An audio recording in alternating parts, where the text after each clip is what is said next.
Hello and welcome back to another episode of the 2020 podcast, Canada's #1 optometry podcast. I am your host, Dr. Harbir Sayan. Thank you so much for taking the time to join me here to learn and to grow. I'm always so grateful for everybody who takes the time out of their busy day to join us, to listen in on these conversations, and to support the podcast. As always, I have a very big request right off the top. If you don't mind, please do share this with a friend, whether it's posting it on LinkedIn or a snapshot on Instagram or sending a link to your friend. Let them know we're having this wonderful conversation, Kayla and I, because this is going to be a really insightful conversation that's going to help everybody in the eye care industry, especially business owners. And of course, the biggest thing that you could do to help is to leave a review and leave a comment on Apple Podcasts. It helps us get out there and reach more of our colleagues to share this information. So thank you in advance for that. And as I already teased, my wonderful guest today is Kayla Ashlee, the founder of Spexy, which is an online learning resource for eye care practices. Kayla has over 9 years of consulting in the eye care industry. She started working out in independent optical and has always been a big advocate for independent optical. Her education background is in business management, and she started Spexy to help lower the barrier to entry for people like me and the rest of us out there in the eye care industry to get more of these learnings to help grow our practices. So thanks for all of that, Kayla, and thank you for being here on the podcast. Oh my goodness, thank you for having me. I'm really excited. Well, I'm so happy to have you here. We just got to meet recently in Vegas at Vision Expo West, which was really nice. Yeah, Although, of course, I'd seen you online a million times before that. So when likewise. you when you when you see somebody in person, it's like we're friends already. We know I each know, other right? already. We already like know each other, but then once you get to see that person like in real life, Yeah. yeah, it's just like this extra great connection. You know what's lovely about you, Kayla, and funny. Rook kind of said this to me as well, but I had already experienced it. But when people meet you in person, the energy that you exude online is very much your in-person energy as well, and it's really nice to see that. It's infectious. It helps you kind of get. We were doing a panel talk, right? So the couple of minutes I chatted with Mhm. you before we went on stage, I was like, "Oh, I'm good to go. I got Kayla's energy here." So Ah! it's really nice. It's really nice when you meet someone in person and they're really that person that you see online. So that was really nice. Yeah, well, having a business that's online, I didn't just know that right away. You always like try and be perfect Yeah. online and try and, make everything, you want everything to be perfect. And especially when you're editing video and things Yeah. like that. And what I learned is that like people don't like that. People like for you to be you and like show your authenticity. And Yeah. yeah, so ever since I started doing that, it made things, a whole lot easier. And it's easier to be yourself anyway. So 100% true. That is so true. That's the hard part, I think, for some people, not pointing fingers at anybody in particular, but I think one of the pitfalls for some online is that they're trying to be something online, and then when you have to do something in person, you also have to then continue to try to be that character or whatever you've created, and that might be hard. There's a quote from a baseball manager. It's a little out of context here, but I think it still applies. And somebody asked him a question, and his comment was, I always tell the truth. That way I don't have to remember what I said. And amen. Oh my gosh, right? I love that. And it's Yes. and it's so the Yeah. same with like authenticity is I'm always just being myself. So that way I don't have to remember what I was trying to be or how I acted. You just kind of know. Right. Absolutely. I love that so much. It's so So great. split. It stuck with me for so long. I love that. So, anyways, authenticity is definitely something I think we could dive into a little bit more. But first, I'd love for you to give us a little bit of background on who you are and how you ended up where you are now. Yeah. Well, I started out in the optical industry about 16 years ago. Started out in an independent optical, and I was really, really lucky because not all doctors and business owners are really open to someone coming in and going, "Hey, I can make your business better." And, Hmm. here I was right out of college, and I'm working in this optical, and I was actually working front desk. And then turns out I have this knack for selling. And so I started like selling for the opticians at the front desk. And the opticians Nice. are like, "Come here, we'll train you." So I learned to become an optician very quickly. And then I was working with these doctors, and like you mentioned, my training is a business background, and I'm a huge numbers dork. And so I started running numbers on all of the money that they were really missing out on in Mm. their optical like frame inventory. And so I was like, "Hey, docs, do you mind if we switch some things up?" And kind of showed them all the numbers. And they're like, "Hey, if you want to try and manage it, you go right ahead." So again, I was really blessed because not all doctors would do that. Mhm. And a few months later, they're like, "Hey, whatever you're doing, keep doing that. Let's build on that." That's And awesome. so, yeah, so that kind of built into, you know, how doctors are all kind of like friends typically in a little area. And so this doctor told his buddy about me, and then he told, you know, this other doctor, and she told her friend. And so I started consulting a few short years later, and really kind of got a knack for being able to train, not just, you know, to train the entire office, I should say. So it's to train an eye doctor to be able to see and understand the business side of things, but also to train a team to be able to implement all of these changes, and to better, I guess, overall the patient experience. So yeah, so that's kind of how I kind of got into it. And then I started realizing that as that little circle of people around grew and grew and grew, it was kind of taking me away from my little circle of being at home. Mm, And so then it grew into, you know, kind of a more and more and more like legitimate consulting type thing. And I had actually changed businesses from being inside an independent optical for working for a lens company. So I got to visit a lot of these other offices and still do kind of my consulting at the same time. right. And then it got to the point, like you had mentioned, where I decided to put my all of my trainings and everything that I had been using for years online. And in 2019 is when we started Spexy, which gave all of my learning resources, almost like Netflix style training. Like you get Netflix, I you get like to that. choose what kind of trainings you want to Yeah. have. Like it's a whole Yeah. library of trainings. And I got to put that online. And now we have over 700 offices that are using our Wow. product. So yeah. 700. The Netflix of eye care. I love that. Yeah. That's awesome. Good for you. It's cool that you had a knack for it, which is like a really special. And we're always trying to find somebody who's got a knack for selling and numbers at the same time. Those are two very good knacks to have. But that you worked in a place that kind of helped you to tap into that. There was conducive to you growing there, because there will be, like you said, there's lots of places that would just be like, can you just please do the job that's been assigned to you, right? But for somebody Yeah. to see that potential and let you flourish, it's amazing. So that's good for them and good for you for pursuing that. So you've started Spexy, and tell us about what is Spexy a bit more in detail. Like, what types of things would I see if I landed on your website or if I signed up to use it? Yeah, so Spexy pretty much has two major services or major umbrellas. The first is the learning platform, and that is what I, you know, referenced as like the Netflix style of learning. So there's a whole library of new hire training, leadership training, insurance and billing mastery that we have in there, training on how to manage your frame boards, best practices on a bunch of different things. So there's a whole bunch of courses in there that your office can access. And then on the other umbrella is what we have a platform called Frame Turn. And Frame Turn is basically that numbers nerd reference that I made at that very first clinic 15 years ago Wow. when I started running those numbers. That ultimately turned into this Excel spreadsheet that had, I think it was like 37 different tabs, and then anywhere from like 20 to like 40 different algorithms on each of the tabs that basically Wow. I would type in the sales numbers for the office, and it would populate a bunch of different, I guess, direction and guidance, like, hey, look at these numbers, or this one's dropping, or maybe check out the retail price of this one. So it Wow. had all these different flags in there. Anyway, when I met Rook, he was the one who was like, hey, can you do this for any office? And I was like, yeah, I can. And he's like, really? And I was like, yeah, look, I just got a new office. And I plugged it all in there. This was old Excel spreadsheet style. And I plugged it all in there. And he's like, oh my gosh, you totally have a business. And I was like, I know nothing about running my own business, but I can help eye doctors. And that's what I know how to do. So that's when we started Frame Turn. So that other umbrella is Frame Turn, and it provides offices with guidance and coaching for managing their frame board inventory. So the way that we look at it is, you know, in an independent eye care practice, you have, in my opinion, two big expenses, you know, recurring expenses. And the first is on your staff, and the second one is on your frame board inventory. Because you can have inventory up Mhm. there that's not selling. You know, it's different than selling Mhm. lenses. Like lenses are only after, you know, you pay for lenses after somebody's already bought it, right? The eye doctor does. So, but frames, that's a huge investment that's just sitting out there.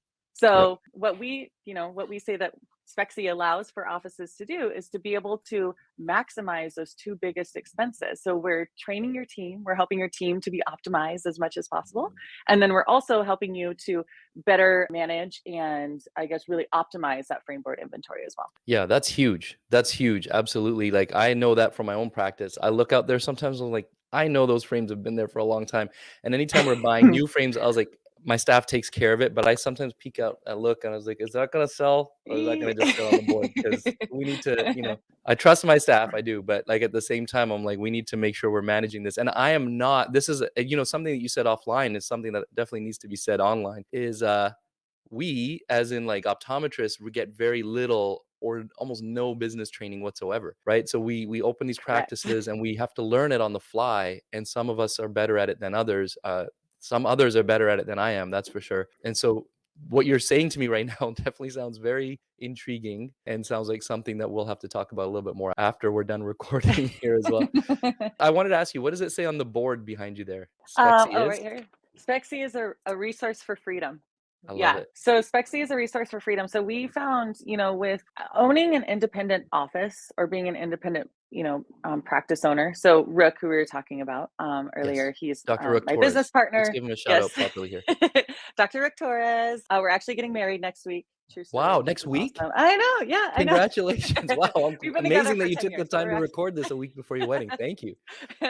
Well, hello, but Rook, yeah, and so thank you for letting us record, getting this set up. Rook was really responsible for helping get it set up, so thanks, Rook. yeah, I love it. He's a great partner in life and great partner in business too. Love And it. Yeah. he's a chiropractor. And one thing that Okay. he mentioned when we started Spexy that he started seeing and talking to these eye doctors he started realizing that what we're providing for an independent practice owner was something that he felt as well.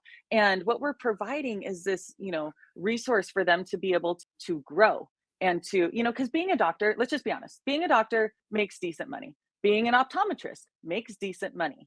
And you can be making decent money and really missing a huge opportunity out in, maximizing your profits. Mhm, It's mhm, just true. mhm. So you can be messing it up for years and still Yep, be making decent money. right. And what's really great is that when you start to really capture all of the opportunities in independent optical and in the sales and in the patient journey in your office and everything else, you're able to really have another level of freedom.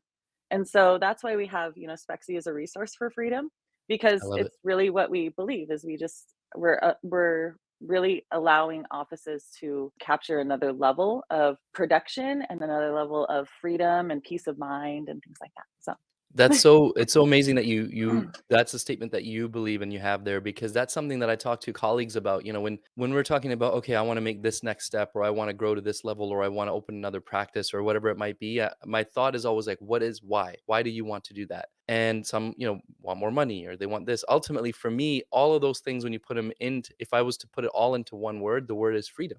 Is that, and I I say love that that. to friends as well. Is like, I think what we want is freedom. We just want freedom to Hmm. like be able to do what we want to do when we want to do it. And if all those other things fall into place, we can achieve that. So the fact that Right. Spexy is a resource for it also is very intriguing to me. That's very good. Yeah. Yeah. I love it. Way to pick up on that. I love that. Yeah. So I wanna go to sort of the entrepreneurial side. Obviously, we've learned a little bit about Spexy, and we'll come back to that. But Mhm. you are an entrepreneur. I don't know if some people are comfortable calling themselves that. At the end of the day, they're business people, whatever. But you started something from scratch. To me, that's an entrepreneur, and you've Mhm. grown it, and you're continuing to work in it. What are some of the struggles that you feel like you faced in that entrepreneurial journey, and also as a parent? Where have some of those speed bumps been? Yeah. Well, the biggest one I would say would be making the leap from, having a good, decent income, and, having, what ended up being Spexy on the side, and just kind of like dabbling in it and figuring it out. Actually making that jump into, okay, we're going to start this business now. Hmm. It's scary. It's really, really scary. And I remember actually a conversation with my grandmother, and I did not grow up very well off. Um, and I love it. I would never change anything Right. because it taught me so much. And I remember a conversation with my grandmother when I was saying I wanted to, leave my existing company that I was working for and, kind of go out on my own and start what is now Spexy. And she was like, Kayla, you need to understand the money that you're making now, nobody in our family has ever made that kind of money. Why Mm, would you leave that? And I was like, mm, because that's heavy, because I had already like reached this pinnacle of our family, and or I guess of our family history. And so in talking with her, I realized I was at a point in my life where Rook, who we mentioned earlier, where chiropractic, I knew at this point in my life, I was lucky enough to have somebody that, yes, we would be on a budget if, for a while, but we were at a point where I wouldn't have to worry about my kids, going without a home, or I wouldn't have to worry about my kids, right. going hungry. And, I would say to anybody who's thinking about making a leap, who does have a family, it makes it so much harder. But, I guess surround yourself with people that will support you, and look for that support group, because like if you have someone who, he just happened to be, my lover and partner in crime as well, but I knew that making that jump wouldn't put my kids, at at risk. But I also knew, like my heart, I knew that this could be something great. And I'm not gonna lie, it took a few years before we were Hmm. making any Yeah. money. Like it was, but we were hard. But it was all for this. It was all for the cause of what we knew that this dream could become. So, and I knew that I was getting to a point with my job before I left to start Spexy, where I was being requested further and further and further away from home to go and Uh, work in these other offices to to help consult for them right. and give them guidance and training, and being pulled away from my kids and my home life and things like that. It certainly made it easier to make a decision Right. to do this and start Spexy. And it was we started it. Now we have a studio that's on our property, the same property as our home, but That's great. it was in our kitchen. Started recording in the kitchen and started getting all that stuff done. But I knew that it was a need that our industry, I knew that I was fulfilling something for these offices, and I knew that we could make our reach bigger if we put it online. So the whole entrepreneur thing, I didn't really think about myself really as an entrepreneur. It was just filling a need, and I knew that it could really make a difference. So Yeah, but that's yeah. an entrepreneur. And I think that's what I was saying is a lot of times people don't think of themselves in that, and it's fine. It's kind of a weird dichotomy. Is like there's some people out there who throw the word around like I'm an entrepreneur, and they're Yeah. not really. Frivolously. But it's like it's Yeah. just for their Instagram and LinkedIn profile. They want to say entrepreneur, right? And then there's Yeah. others like yourself who are humble and like, oh, I don't know if I'm an entrepreneur, but truly, I think in the in I the in kind the of just like fell definition of the into word, it. you are. You started something from scratch. You saw Mhm. a need. You're fulfilling it with the services that you're providing. I feel like that checks all the boxes. I'm big on quotes, as you might know already, but there's another quote that just kind of came to me as you're talking about, talking to your grandma about you're making a certain amount of money and making that leap of knowing you're going to have to like take a little bit of a hit on the income, which is almost always the case anytime you're starting something from scratch, right? But there's a quote that I think it's like Tony Robbins or something. It's like you make that leap that, when the fear of staying the same becomes greater than the fear of change, or the pain of staying the same becomes greater than the pain of the change, of the Mhm. potential change. And I feel like that's sort of what it sounded like. You were having to go out to travel all these places, and that's painful. You don't like that. You're away from home more, right? And all of a sudden the Yes. idea of staying home and doing that business sounds a lot more enticing. So I feel like that's kind of that moment sometimes where it flips for people to say, okay, now it's time for me to do this thing. Yeah. Yeah. There's a similar type quote that I heard right before I started making, or right before I started making the moves to start Spexy. And oh, I just forgot his name. But the quote basically is talking about there are two types of pain in life. There's the pain of discipline and the pain of regret. Oh yeah. And I knew that if I didn't make this jump, I would regret it for the rest of my Yeah. life. So that Is was that one of the Tim big Grover? things. I Like, feel all like right, Tim Grover said something like that maybe. yeah, That's a great quote. yeah, it's something it's definitely sticks with me. I don't want to regret. Yeah. I think it's a similar quote, same one. Sorry, we're gonna go off on quotes here. I Uh, love it. if you think if you think the cost of discipline is high, wait till you get the bill of regret. Yes. Ooh, yeah. Yeah, that's Yeah, a that one's really that one refined. hits.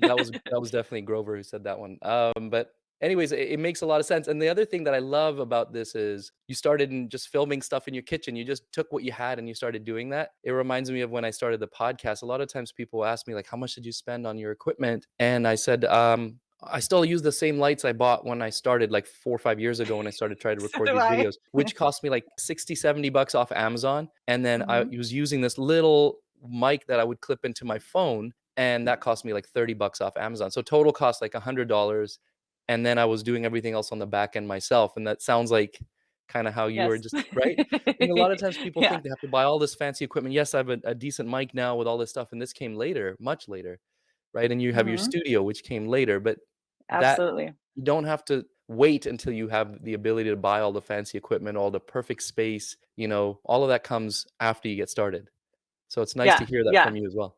Absolutely, and that was really difficult for me because I consider myself a recovering perfectionist.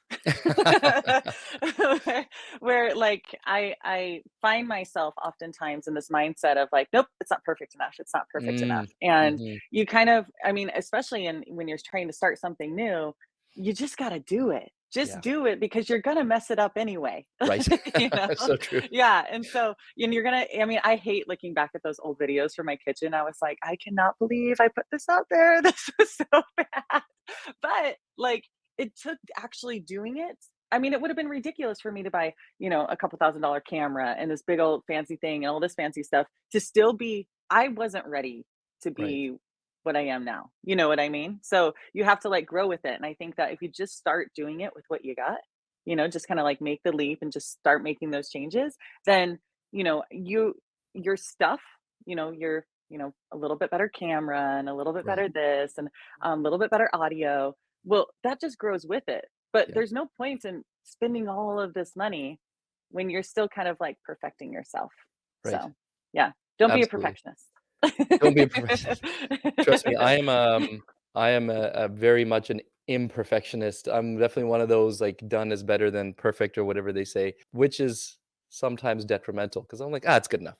And that, you need to get sometimes you need to be a little better at it. But still, to the point, which is, like, just get started with what you have. It doesn't make sense to use that as a stumbling block or a hurdle right off the bat if you have Yeah. just the basics of what you need. Everybody's got a phone. These days, if anything, what you're doing requires you to record video or audio, this does more than what most cameras can do on the market these days anyways. Yeah. Yeah, we So actually got rid of our actual cameras and just use our phones now in the studio.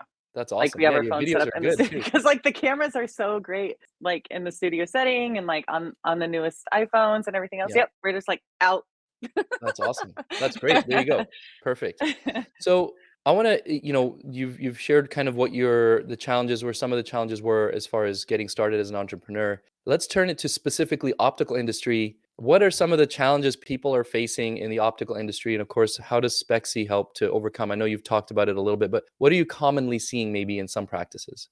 I would say the biggest struggle, which has been for a long time, and in the most recent years, I think it's been more significant, is the struggle of staffing and hiring and Right. training.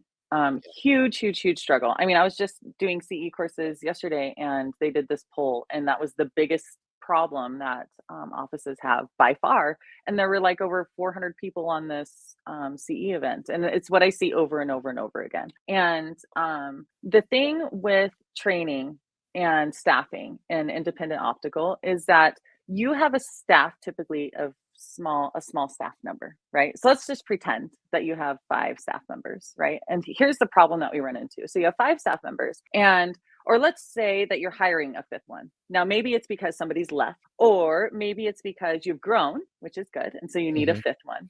So what happens is you are training this 5th person in your office. You finally found someone and you've got all of these, yes, this one's going to be so much better than the last one, and all these, Hmm. great hopes for this new hire. So you have this new hire come on board, and here they are. And in order to get this new hire completely trained, you need to take your best person off the sales floor or off of patient Right. care to train them. Okay. So now your staff that should be running with 5 people is really only running with 3. And so what's going to happen is you've got this, the really good person who's usually like the trainer or the leader is going to be pulled away from training, right? Mm, Because you got to have patient care. I mean, we're not slowing down seeing patients just because we're hiring, right? Or just because we right. have a new hire. So this person is going to get pulled away from training the new hire, which, what's going to result there is that the new hire isn't going to get the training that they deserve. So they're going to be kind of like pushed off the boat and sink or swim kind of style, Right. right? Just go be friendly, go ahead. Mm, Or the I've done the that. other thing that is going to happen, yeah, the other thing that's going to happen is that while this person is training the new hire, there's putting a lot of stress on these three over here. And so you start to really develop burnout or animosity or, all of this other stuff. And then you're going to end up losing the people, that are good people on the team. So this is what ends up happening in the dynamics of independent opticals. And so it creates this constant kind of strain. And like we finally hire someone and we start to see, the light at the end of the tunnel, like, yes, we're going to have some relief. And then something happens. Then Sally over there leaves, or, then the new hire ends up not working out because they're too overwhelmed and it's Right. stressful and everything else. But would it be that way if we set them up for complete success? And what we found is that it's much easier. There are a lot of things in the optical world that it's a trade. It requires you to do hands-on training in the optical field. And it doesn't matter if you're a tech or your front desk or you're an optician. The idea that we built into Spexy is that there are a lot of things, though, a lot of general concepts that we can be training these people, and then basically give them the training on, this one part or this one little dynamic in the optical, and allow for them to go to their trainer and go, hey, okay, I just learned this on Spexy, show me how to do this. Hmm. Right. So what it does is, in our little analogy of the 5 people, it allows this leader to still be a functioning part of the team. And then, okay, so now you already learned this. Now let's go talk about it and kind of like follow me around. Right.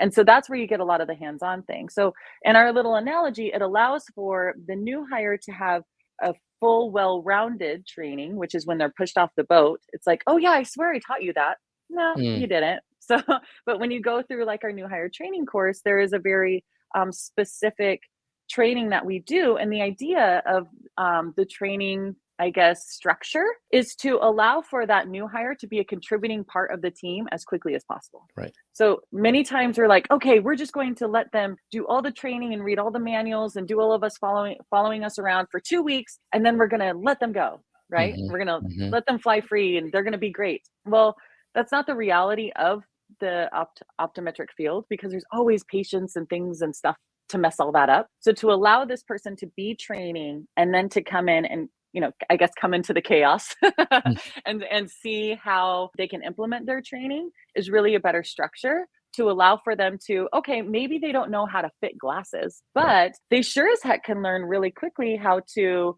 check on the status of orders, or how to be able to schedule a patient, or so we have a very structured, I guess, modality in our new hire training to allow for the new hire to be, I guess, a beneficial part of the team as soon as possible, which is what, coming back full circle, what we started talking about, is a big strain on independent opticals, is the training and staffing. That's huge. No, absolutely. That's one of the absolutely the biggest thing that so many people are expressing. And I personally am feeling myself right now. It's definitely a case in our office too. So to be able to streamline that and to be able to keep, like you said, the office manager or the lead or the whoever in that position on the floor to help continue to manage the situation, and have that person trained in a very standardized way, so they're getting the training they're supposed to get, right? Versus like, Right. today was busy, we didn't get a chance to touch on this, or whatever the case might be. I think that's really important. So Mhm. it's good to know that that's part of the resources that Spexy offers as well. That's great. What else would you like potential clients out there, whether it's optometrists or opticians out there, to know about Spexy, and how can they find Spexy? Yeah, well, I guess one of the biggest things that it makes Spexy unique from any of, there's some good, learning resources and things like that. I mean, it's 2023. I mean, there's a bunch of resources, right, online and everything else. But what makes Spexy unique is that we don't just, do optical training. We really highlight on how to properly sell. And, sales freaks some people out. We don't sell, we recommend, or we Yeah, right. prescribe, or we, and I get it. I get the necessity for all of that verbiage. Yeah. However, we're running a business. And what I love about the businesses that we are running in the independent optical is that we're not selling high-end purses. We're not selling ridiculous things that they're, never going to use. We Hmm. are selling a high-end product that allows for them to be able to have a better life. And what's the problem is that when you don't know how to properly do a skill and you're just kind of like figuring it out, you kind of mess it up. And so in the optometric field, whether it be opticians, doctors alike, we're not trained on how to sell. And what happens is, when you're not trained on how to properly sell, you come off a little it comes off a little yucky sometimes to patients. Oh, you're selling me? Are Yeah. you trying to sell me on that? Right. And it's because you're trying to figure it out. But if you know the proper techniques on how to properly sell, sales can come, I guess the sale pitch or all of that can come naturally where it doesn't, I guess it's not an off-put thing to a patient. So what makes Spexy really unique is that we do sales training because y'all need it. And so we take all of the sales training and we teach you not only, what you should be doing, but we give you examples, we give you verbiage and tools to actually take it and implement it within your office. And we don't just give it for the doctors. It's so much more than just recommending from the chair, and so much more than the opticians, saying, do you want to look at a frame? We don't say, do you? And, Right. kind of like dialing and all that conversation. But we really believe that the sales process, I guess, allowing a patient to really know that they can shop with you really starts from every position. It's like starting with the front desk. And so we are really big believers that everyone in your office should know their role in the patient journey and how they can be playing a part in patients, staying in your office and buying their eyewear from you. So that's what really sets us apart. That's And I amazing. believe you asked about how they can find out about Yes. Spexy. Is that what you said? How they can find, yeah, how well, before you do that, Okay. there's something what we were talking about kind of right off the top that I feel like kind of ties into what you were just saying there about the training. And sometimes it's off-putting when people are trying to sell and they don't really know the right words. But I think when we go back to the authenticity thing that we are talking about in the beginning, I think that's so important because like if you're trying to be something you're not and you're trying to use words that you're not comfortable with and you're trying to recommend something you don't believe in, then it doesn't come off as authentic. It comes off as, well, inauthentic, and that you're just trying to sell them on something. Whereas Right. if you're doing it in a Right. way, if you've learned and now you've internalized that information on how to speak with people and how to share information, and then you truly are selling something that you believe is going to help the person. Like you said, you're selling a product that's going to help them see better, live their life better, serve their family better, not just a $5,000 bag that is just a thing. So I think it's really important and that helps you to be authentic when you're having those conversations and come off in a more authentic way. Right. Yeah, absolutely. It all really comes down to, I guess, believing, like you said, believing in what you're selling and believing in what you're providing for your patients. There's so many people that really get hung up on pricing structure and things like that and not wanting to look too salesy. And a lot of what our trainings are, like, for example, we have a training on anti-reflective treatment. And in the training with anti-reflective treatment, there's one lesson about profitability for your office, right? There's one lesson about how to speak to patients, right? We don't, all of us have this long laundry list of what makes anti-reflective treatment really great, right? Mhm. Patients don't care. They Yeah. do not care at all. Nope, not one bit. Right. But they want to know, it'll help them look better, feel better, and see better. And when you're having that type of conversation, so we dial in that verbiage. Well, then we go the extra mile too. There's another lesson in there. Like, this is what, we really point out for the office. This is what is providing a really great product for your patient for them to be able to have better lives. And Mm. so, I think it's the second or third lesson in there. So we do train on metrics, we train on, teaching you how to properly, use your verbiage. But then the other lesson is on belief. Like, you have to Mm. really believe what you're Right. doing. And, we all know it, but sometimes just taking the time to just dwell on that and really let it sit. We've heard many offices that are like, oh my gosh, the anti-reflective treatment thing, it totally makes sense. I need to present it like that. It totally makes sense. And I love that you tied it back to belief and authenticity, because when you really have a deep discussion about it that many offices aren't really having, it really ties back to, being able to authentically sell. Absolutely. Absolutely. So how can people find you, Kayla, and how can they find Spexy? So our website is bspexy, BESPEXY.com. And you can find all the information for us on there. We're on Instagram, we're on Facebook. If you, ask any of the social media platforms on any of our communities about Spexy, hopefully they're all saying good things, but I'm sure they are. you can typically find us on there. And the thing with Spexy is that we also carry our authenticity over into how we do business. So, so many doctors, when they're signing up for something new, they're like, okay, what's the catch? How long do Mm. I have to be with you? Mm. What's it going to cost to cancel? And the great thing about how we do business is we believe that you should stay with us as long as you love us. And if you no longer need us, or if you've outgrown us or something like that, then you should be able to cancel. So all of our membership services, you can cancel at any time, no questions asked. And so I think that our number of active users really speaks to Yeah. the product and service that we're providing, because they can leave at any time. So we Right. love that. Yeah, that's incredible. The fact that they are able and willing to, if they're able to leave at any time, but you have that many people actively using the platform, clearly speaks volumes for Spexy. So that's wonderful to hear. And like I said, I think you and I are going to have a conversation after we're done recording here to see if the fit is right for us as well. So thank you so much, Mhm. Kayla, for being here. I appreciate it. Really great to chat with you, not just about like the business, but like sort of the surrounding conversations and sharing all the quotes and all of that. I loved it.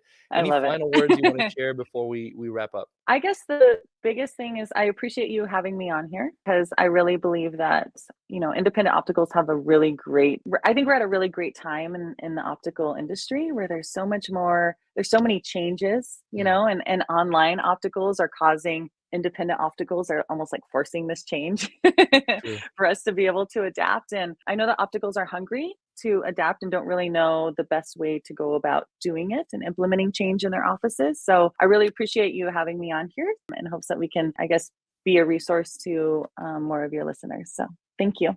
Absolutely. It's my pleasure. Honestly, it's been such a great conversation. And like I said, it was really lovely to meet you in person. And it's really great what you're doing for the optical industry. You're right. Depending on how you look at it, it's a crazy time. It's maybe a scary time, but there's also, because of that, there's a lot of opportunity if we're willing to make the changes and adapt and evolve. And it's great that we have you to help, and Spexy to help us do that and have that evolution. So thank you very much. Who doesn't want to be Spexy anyways, right? We all want to look a little more Spexy. So thank you so much, Kayla, for coming on. I appreciate it. And thank you, everybody who's watching and listening to the 2020 podcast, Canada's #1 optometry podcast. I will see you guys in the next episode. Take care.